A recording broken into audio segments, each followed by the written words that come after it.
Assalamualaikum warahmatullahi wabarakatuh. Alhamdulillah, hari ini kita bisa bertemu lagi di pelajaran PPIR atau Responsible Step di kelas 10 ya. Untuk kelas 10 sekarang kita sudah masuk seri 9. Baik, sebelum mulai pelajaran hari ini, kita mulai saja dengan baca basmalah. Bismillahirrohmanirrohim. Oke, kita lihat ya. Untuk seri 9 resep satunya sini. Nah, ini resepnya adalah kita baca sama-sama. Magnesium sulfas 3 gram, natrium sulfas 1,5, Elaeosaccharum anisi 4 gram, Misovac pulv numero 12, SBDD P1, Pro Tuan Zakaria, Jalan Flamboyan nomor 21. Oke, kita amati dulu resepnya. Nanti kita cek dulu. Seperti biasa kalian lihat dulu apakah resep ini lengkap atau tidak. Kalau tidak lengkap maka silahkan minta usul apa saja yang kurang. Ya. Nah, sekarang kita lihat di sini kita mau buat Misovac pulv numero 12. Karena ada numero 12-nya berarti kita mau bikin pulveres ya, resep puyer. Signanya bis DDE P1 BDD. Ya, berarti 2 kali sehari 1 bungkus. Jadi ibu sudah tidak usah menjelaskan lagi ini bahasa Latinnya apa ya. MFP NO X 11 gitu ya, atau 12 gitu. Atau SBDD P1 apa ya nama Latinnya, sudah tidak bukan waktunya lagi karena sudah di resep-resep sebelumnya. Jadi kalian sudah harus tahu sendiri nih, Misovac pulveres numero 12. Signa bis DDE P1 berarti 2 kali sehari 1 bungkus. Gitu ya, jadi nggak usah ibu tuliskan, kan harus sudah tahu sendiri. Oke. Sudah, sekarang kita lihat ini kita mau bikin puyer ya. Sedangkan resepnya ada zat magnesium sulfas dan natrium sulfas. Oke. Kita lihat dulu teorinya. Nah. Ya. Jadi teorinya seperti ini. Lihatnya bisa di buku reseptir atau di Van Duyn. Ya. Jadi magnesium sulfas ya, dan natrium sulfas itu termasuk bahan obat yang bersifat efflorescence, yaitu bahan obat yang apabila digerus akan mengeluarkan air kristalnya. Kebayangkan kita ini mau bikin puyer ya, serbuk obat dalam.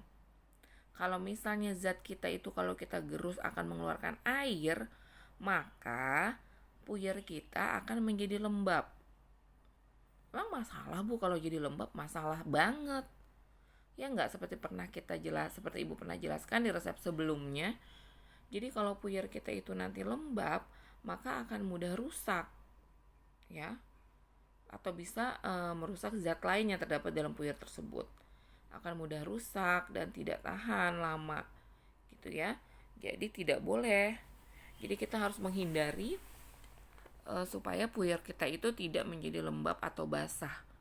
Ya udah dikeluarin aja bu obat yang tadi, nggak usah dipakai. Ya nggak bisa, kan tadi resep dari dokter.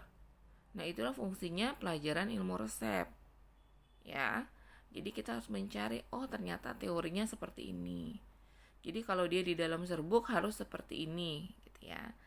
Nah maka cara mengatasinya zat-zat tersebut ya dalam pembuatan serbuk, pertama adalah kalau dia memiliki bentuk anhidrat itu artinya adalah tanpa air, garam anhidrat.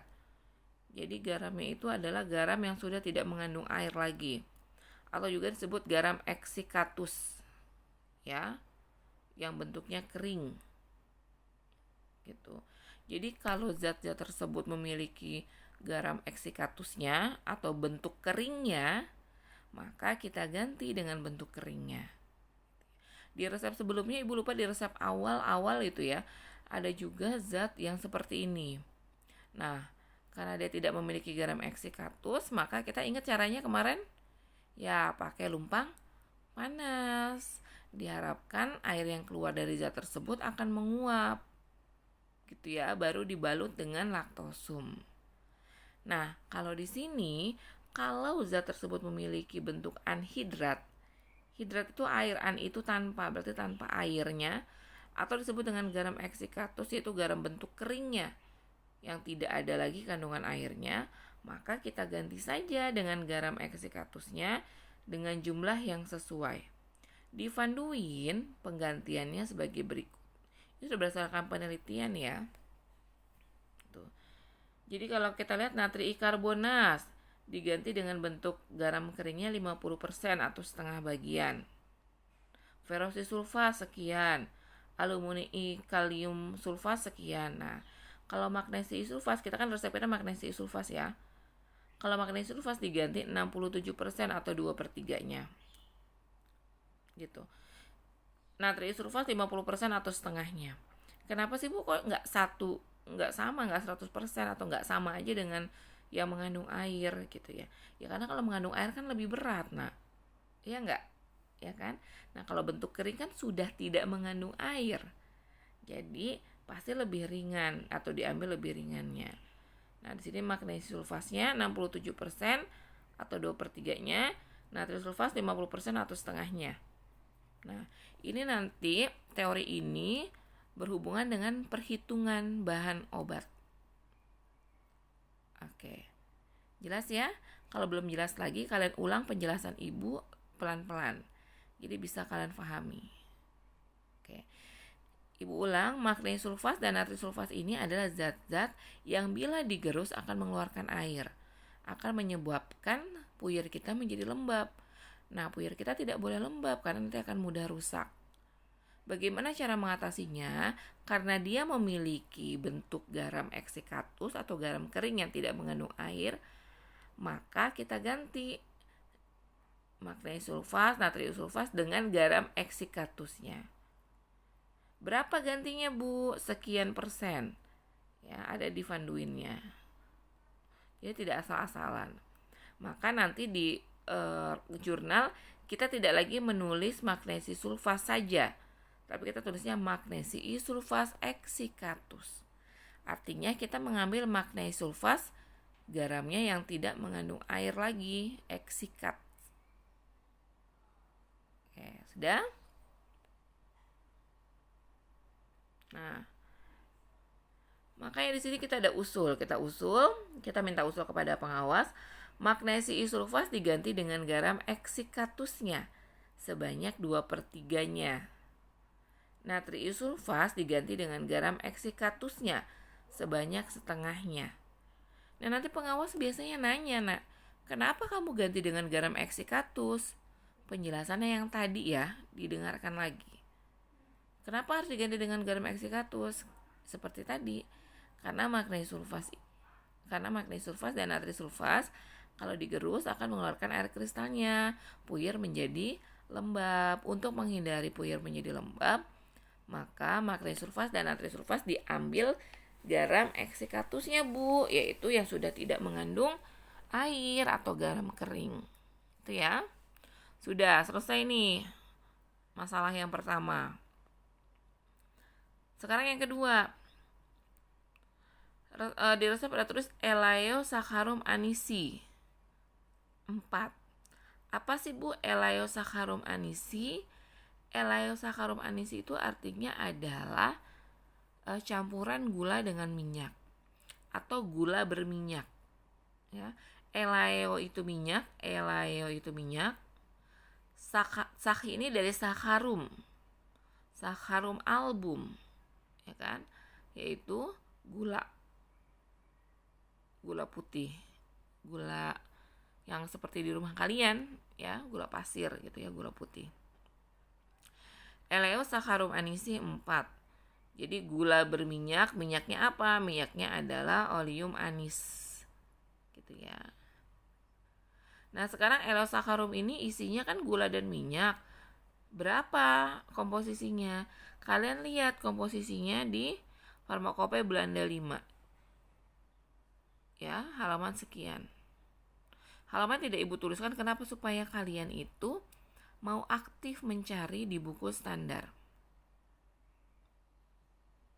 Gitu ya. Nah, di farmakope Belanda ini nanti tulisannya begini. Tiap 1 tetes minyak atsiri dicampur dengan 2 gram sakarum album. Gitu. Makanya sudah Ibu ringkas jadinya gini. 1 tetes oleum atsiri berbanding. Jadi titik 2 ini artinya berbanding ya. Berbanding dengan 2 sakarum album. Ibu ulang. Kalau di farmakope Belanda bunyinya seperti ini. Tiap 1 tetes minyak atsiri dicampur dengan 2 gram sakarum album dengan 2 gram gula putih. Ya. Jadi kalau mau bikin eleosakarum itu kita harus membuat komposisinya dari 2 gram gula putih atau sakarum album dengan 1 tetes oleum atsiri. Oke.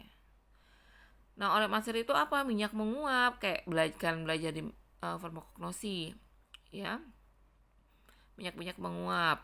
Contohnya oleum rose, oleum anisi, oleum kaju putih, gitu ya. Nah, minyak-minyak menguap yang wangi itu. Oke. Sudah? Nah, sekarang di resep standarnya adalah 2 gram dicampur dengan 1 tetes minyak atsiri. Minyaknya tergantung permintaan dari resep. Di sini dimintanya minyak anis ya, berarti nanti kita pakainya minyak anisi atau oleum anisi. Nah, tapi dimintanya 4 gram. 4 gram. Nah, berarti kita harus bikin perbandingan lagi.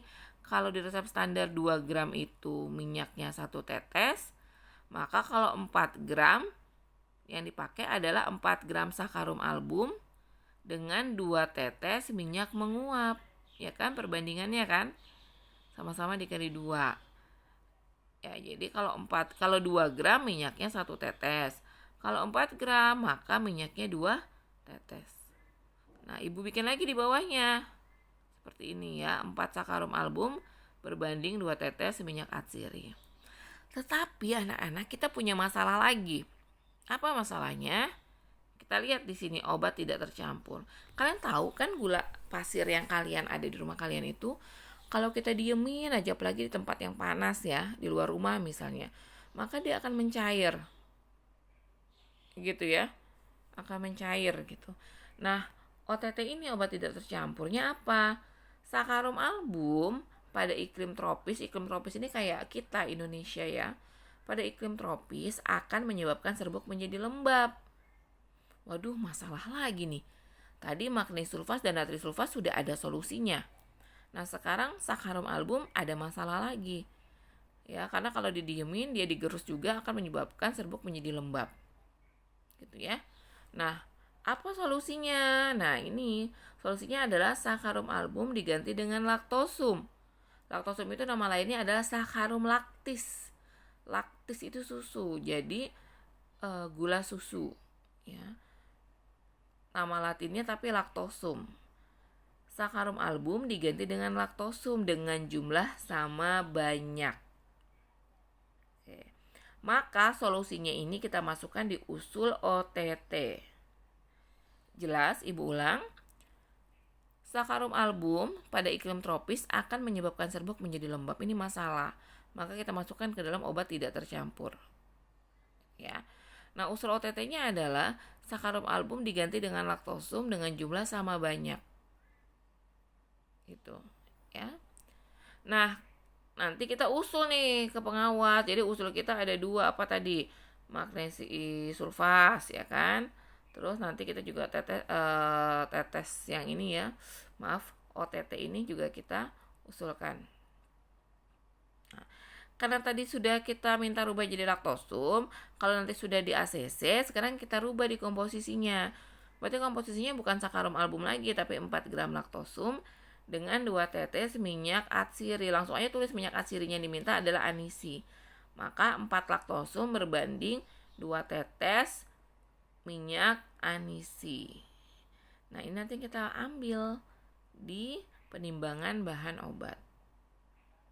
Gitu ya. Oke. Apalagi? Kita lihat. Nah, di sini nanti kita akan meneteskan ya 2 tetes oleum anisi. Nah, ingat 2 tetes oleum anisi di buku standar ini mereka pakai penetes atau pipet yang sudah standar. Nah, pipet kita udah standar belum yang kita gunakan di lab? Belum, ada yang bahkan udah pecah gitu ya, nggak boleh ya dipakai sebenarnya sudah pecah. Jadi pipet kita belum standar, maka kita usul penetes biasa setara dengan penetes baku. Jadi kalau yang penetes-penetes yang digunakan di buku standar itu yang sudah dibakukan. Ya, yang jadi kalau tetes sudah jelas kalau satu tetes yang keluar itu biasanya sudah sekian miligram, sudah sama tuh setiap tetesnya. Sudah dibakukan. Kalau punya kita yang kita gunakan di lab, punya kalian ya, itu belum baku. Makanya kita usul penetes biasa setara dengan penetes baku. Untuk apa, Bu? Nanti untuk kita meneteskan oleum anisi. Ya. Lanjut. Perhitungan bahan obat. Nah, ingat tadi Ibu bilang magnesium sulfat exsicatusnya tidak lagi ditulis magnesium sulfat saja, tapi tulis magnesium sulfat exsicatus. Dan ingat di lab itu nanti ada magnesium sulfat saja, ada magnesium sulfat exsicatus. Maka kamu ambil yang botol magnesium sulfat exsicatus. Di resep 3 gram kita ingat tadi diambil kalau pakai eksikat diambil 2/3-nya. Maka 3 kali 2/3 diambil 2 gram yang eksicatus. Nah, trisulfat exsicatus di resep 1,5 diganti dengan exsicatusnya jadi setengah. Setengah kali 1,5 0,75 atau 750 mg untuk yang exsicatusnya. Laktosumnya berapa? Kita mau bikin eleosakcharum anisi 4, maka laktosumnya 4, oleum anisinya 2 tetes. Ya. Jadi laktosum ini tidak ujuk-ujuk datang laktosum ya. Karena awalnya tadi ceritanya tadi sejarahnya ya, kalian sudah tahu. Dari sakarum album kita ganti jadi laktosum. Alasannya ada di obat tidak tercampur ini. Oke, sampai sini bisa dimengerti. Kalau belum mengerti diulang lagi penjelasan Ibu ya, pelan-pelan. Penimbangan obat seperti biasa jangan ditulis seperti Ibu ini ya, tapi kalian bikin kotak-kotak seperti biasa. Ya. Nomor, nama obat, bahasa Latin, ingat loh, kalian jangan pelit-pelit dong. Kalian nulis di penimbangan itu nama obatnya itu harus nama Latinnya. Ya, harus nama Latinnya, jangan Maxsulf gitu aja, jangan, yang panjang yang sesuai dengan nama Latinnya. Magnesium sulfat exsicatus, natrium sulfat exsicatus, laktosum, oleum anisi. Berapa ya? Nah, ini magnesium sulfat dan natrium sulfat hasilnya laksatif. Apa itu laksatif? Coba dicari dulu ya. Dicari dulu. Jadi, kalian cari apa sih arti laksatif gitu ya. Nah, oleum anisi itu zat tambahan atau korigen. Teknik pembuatannya gimana? Sama seperti biasa. Siapkan alat-alat, setarakan timbangan, ya kan? Alasi mortir dengan serbet, timbang bahan obat, ditulis itu, jangan tulis 1 sampai 4, tidak, tapi tulis satu-satu. Yang kelima, karena dia bentuknya sudah exsicatus, maka kita nggak usah pakai lagi numpang panas, karena dia sudah kering. Masukkan magnesium sulfat exsicatus ke dalam lumpang. Ingat, di jurnal tidak boleh ada seperti ini, hanya garis panah gitu ya, tanda tambah, tidak boleh. Ini kan hanya responsi, jadi supaya cepat Ibu bentuk tanda-tanda seperti ini. G dicoret itu tidak boleh di jurnal kecil ya anak-anak ya. Kalau kalian di catatan silahkan, tapi di jurnal kecil harus pakai bahasa yang benar. Jadi masukkan magnesium sulfat exsicatus ke dalam lumpang, gerus sampai halus. Tambahkan natrium sulfat exsicatus, gerus sampai halus dan homogen. Tambahkan laktosum, gerus sampai halus dan homogen. Tambahkan oleum anisi 2 tetes, gerus pelan sampai halus dan homogen. Kenapa sih Bu minyaknya terakhir? Setiap nanti kalian akan membuat serbuk dengan minyak atsiri, itu minyak atsirinya harus terakhir. Kenapa? Supaya dia tidak rusak juga dengan penggerusan yang lama, dan juga supaya wanginya lebih tercium. Ya, diletakkan terakhir. Selanjutnya sama bagi serbuk menjadi 2 bagian sama banyak, masing-masing untuk 6 bagian sama rata secara visual, bungkus. Udah ya. Masukkan ke dalam pot plastik, beri etiket. Oke. Pencernaan seperti biasa. Ya, laksatif apa sih? Laksatif itu sebenarnya untuk memudahkan buang air besar. Ya, memudahkan buang air besar. Tuh. Pencahar ya biasanya kalau bahasa mudahnya. Gitu. Jadi tadi ibu ini obat untuk pasien siapa, diminumnya 2 kali sehari 1 bungkus. Khasiatnya untuk memudahkan buang air besar ya atau pencahar. Oke, sampai sini kalau ada mau tanyakan nanti boleh ya lewat WA. Kita lanjut ke resep yang kedua. Resep kedua ini kita mau bikin bedak. Ya, anak-anak kita mau bikin bedak. Oke, bedaknya ini ada mentol 2%, sulfur precipitatum 1%, zinc oxide 5%, amylum orizae 10%, tacfenetum ad 20%, Misovac pulv aspersorius, proratna, bedak tabur artinya ya, berarti bedak, kita mau bikin bedak. Apa yang belum lengkap? Oh, nggak ada signanya Bu, ya udah usul signa. Untuk responsi kali ini Bu kasih signanya signa usum externum untuk pemakaian luar. Ya, jadi biar kalian bikin jurnal kecilnya lebih mudah. Perhitungan obatnya ada atnya, jadi semua persennya tinggal dikali 20. Ya. Oke, di sini contohnya mentol 2% dikali 20. Ya, jangan lupa dikali 1,1 karena bedak dilebihkan 10% atau dikali 1,1. 0,4 kali 1,1 0,44. Ingat sulfur precipitatum, kita lihat teorinya. Ada zat-zat yang tidak boleh diayak di dalam bedak. Yang pertama adalah sulfur atau belerang. Sulfur jenis apapun ya. Sulfur itu kan ada sulfur precipitatum, ada belerang endap, sulfur depuratum gitu ya. Nah ini tidak boleh diayak di dalam bedak. Kenapa? Sulfur tidak dapat diayak dengan ayakan dari sutra ataupun dari logam, karena menimbulkan butiran bermuatan listrik akibat gesekannya. Gitu. Jadi nanti dia menghantarkan listrik, khawatirnya ada kesetrum gitu ya, karena dia menghasilkan butiran bermuatan listrik. Gitu. Yang kedua adalah iodoform. Kenapa? Karena baunya yang sukar hilang. Sama minyak-minyak menguap oleum atsiri itu baunya bisa tertinggal pada ayakan. Jadi kalau nanti bedak ada minyaknya, nggak boleh ikut diayak. Jadi dia dimasukkannya nanti terakhir setelah diayak. Ya, setelah diayak baru dimasukkan.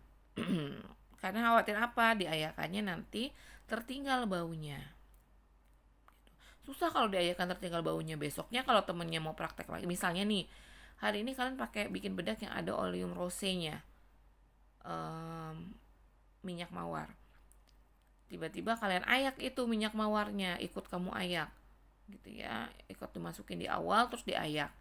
Nah itu nanti pengayaknya itu akan ada tertinggal bau minyak rosenya. Sedangkan besoknya temannya mau praktek seharusnya tidak ada minyak rosenya, tapi karena dia pakai pengayak bekas temannya walaupun sudah dibersihkan gitu ya, tapi tidak dicuci dibersihkannya, maka tertinggal bau minyak mawarnya. Nanti akan tidak sesuai dengan resepnya, karena resep temannya yang kedua itu tadi tidak menggunakan minyak mawar gitu ya. Nah kalau dia tidak diayak, otomatis tidak usah ditambahkan 10%. Berarti sulfur tidak perlu dikali 1,1. Contohnya ini 1% dikali 20 0,2. Tidak perlu dikali 1,1. Zinc oxide 5%, 5/100 kali 21 dikali 1,1 ya, sekian ya. Sampai talkum at 20 kali 1,1. Kalian ini ingat at 22 ya. Pertama tulis dulu atnya, at 22. Baru di bawahnya 22 dikurang semua zat yang di atas. Hasilnya 18,06. Oke. Jadi talkumnya 18,06. Sudah, penimbangan tulis seperti biasa, bikin kotak, jumlahnya berapa, khasiatnya apa. Gitu ya. Nah, teknik pembuatannya 1-4, timbang bahan obat. 1 seperti biasa, siapkan alat-alat, setarakan timbangan, alasi mortir dengan serbet. Yang keempat, timbang bahan obat. Nah, tolong setiap ada zinc oxide, ketika kalian menulis jurnal timbang bahan obat, kamu tulis dalam kurung timbang zinc oxide yang sudah diayak dengan ayakan nomor 100. Gitu ya. Jadi zinc oksidnya diayak dulu nak, diayak dulu baru ditimbang sejumlah yang dibutuhkan. Di sini berapa? 1,1.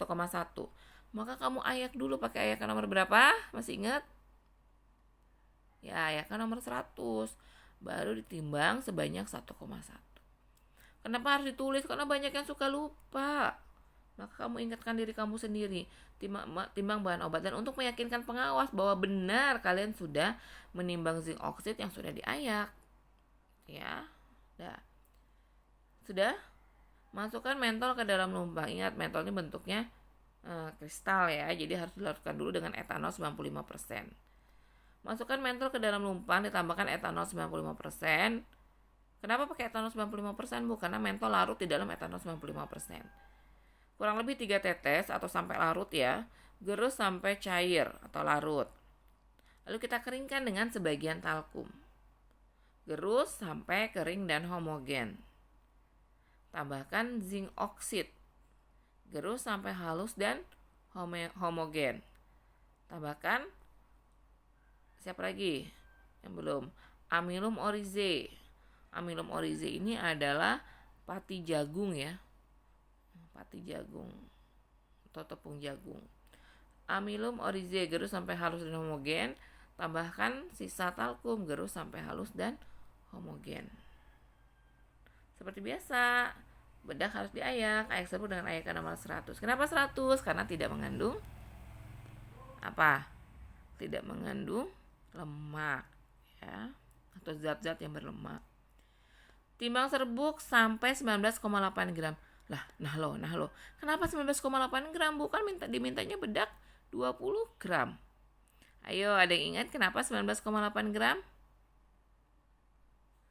Yes. Dari mana 19,8? Dari 20 dikurang berat sulfur 0,2. Gitu ya.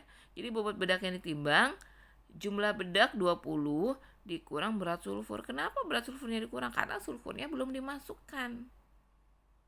Nanti dia dimasukkannya terakhir. Jadi dia nggak ikut diayak, jadi tidak ikut dimasukkan. Ya, jadi kita nimbangnya nggak bisa 20. Kenapa? Karena sulfurnya belum ikut dimasukkan. Maka berapa yang ditimbang? 20 dikurang 0,2, 19,8. Ya. Timbang serbuk sampai 19,8 gram. Sisihkan jadi massa 1. Dah. Kalau sudah, masukkan sulfur precipitatum ke dalam lumpang. Digerus sampai halus, baru tambahkan massa 1 tadi, gerus sampai halus dan homogen. Masukkan ke dalam dus bedak, beri etiket. Ya. Bisa juga nanti di sini kamu tulis. Boleh nggak Bu saya tulis berapa yang mau timbang? Boleh. Jadi misalnya di sini kamu tulis. Di bawahnya talkum ya, misalnya buat talkum bobot misalnya. Bobot bedak yang ditimbang berarti 20 dikurang 0,2. Sama dengan 19,8. Itu boleh. Untuk meyakinkan diri kamu sendiri. Ya. Kalau nggak ditulis gimana Bu? Kalau nggak ditulis, yang penting ketika nanti ditanya sama pengawas, kenapa nimbangnya 19,8 gram? Ya kamu harus paham. Karena kan sulfurnya belum dimasukkan Bu. Jadi berat bedak 20 gram dikurang bobot sulfur. Begitu. Ya. Jangan lupa untuk menggerus sulfur sampai halus, baru kita tambahkan dengan massa 1. Dan masukkan ke dalam dus bedak, beri etiket. Tidak ada obat yang golongan keras ya, jadi tidak perlu label NI. Wadahnya dus bedak, etiketnya biru, Pro-Ratna. Untuk pemakaian luar, jangan lupa kalau jurnal kecil tuh harus ditulis. Jurnal besar, jurnal kecil harus diisi dengan etiket. Banyak nih kemarin yang tidak pakai etiket. Dan banyak juga kemarin ulangan praktikum yang zinc oksidnya itu tidak ditulis sudah diayak atau belum ya. Harusnya kan ketika nomor 4 timbang bahan obat dalam kurung timbang zinc oksid yang sudah diayak dengan ayakan nomor 100. Oke, begitu ya. Untuk penyerahannya gimana Ibu? Ya kalian perhatikan dulu khasiatnya apa saja. Mentol itu apa, zinc oksid apa gitu kan. Membunuh misalnya untuk membunuh kuman pada kulit atau apa gitu ya. Nanti kalian perhatikan dulu khasiatnya satu-satu. Baru ibu ini bedak untuk pasien bernama Ratna untuk pemakaian luar. Khasiatnya sebutkan apa? Oke. Baik. Cukup di sini dulu. Kalau mau ada yang bertanya boleh nanti di WA, boleh di grup WA, boleh langsung ke ibu atau pas kita bertemu boleh tanyakan. Oke, kita tutup saja dengan baca hamdalah. Alhamdulillahirrabbilalamin. Terima kasih anak-anak. Assalamualaikum warahmatullahi wabarakatuh.